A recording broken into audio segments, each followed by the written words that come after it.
Nemojte riskirati ubode krpelja. Danas ćemo napraviti potpuno prirodni repelent koji odbija krpelje kao vatra. I vjerujte mi, ovo će vas stvarno iznenaditi. Ako ste ikad išli u šumu ili na livade, znate koliko ti mali paraziti mogu biti opasni.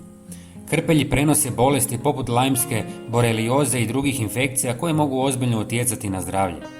Često su gotovo nevidljivi, pa ih lako previdimo dok hodamo kroz travu ili igramo se s kućnim ljubimcima na otvorenom.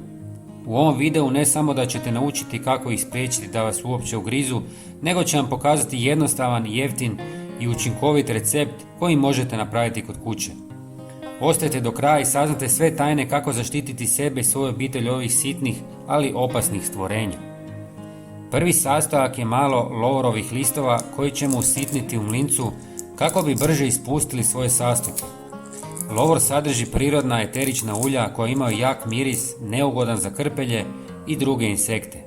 Njegov miris djeluje kao repelent, otežavajući krpeljima pronalazak domaćina. Osim toga, lovor djeluje antibakterijski i može smanjiti rizik od bakterijskih infekcija na koži. Prijatelji, napišite mi u komentarima da li vas je ikad upiknuo krpelj i kako ste ga izvadili.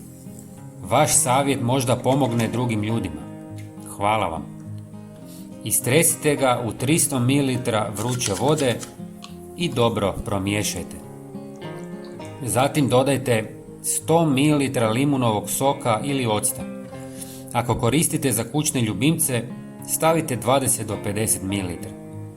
Kiselost limuna stvara nepovoljan okoliš za krpelje, pa ih prirodno odbija. Miris limuna dodatno odvraća insekte, jer nisu naviknuti na intenzivne citrusne note.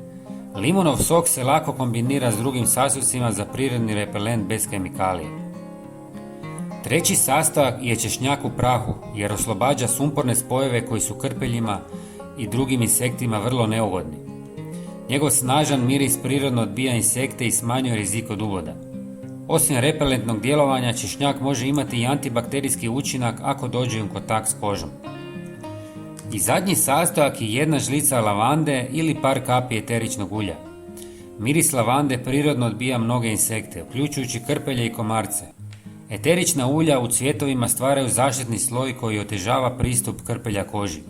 Osim toga, lavanda ima umirujući efekt i ostavlja ugodan miris nakon nanošenja. Sve ostavite da odstoji par sati i zatim procijedite kroz gazu. Napunite mali sprej koji možete uvijek imati sa sobom i po potrebi ga koristiti. Prskajte ga po koži, kosi i odjeći svakih 2 sata dok ste u šumi ili na područjima gdje ima krpelja. Sprej možete nanijeti i na kućne ljubimce, ali pazite da ne dođu u kontakt s njihovim očima. Podijelite ovaj video s prijateljima kako bi oni isprobali ovaj trik. Hvala vam i srdačan pozdrav!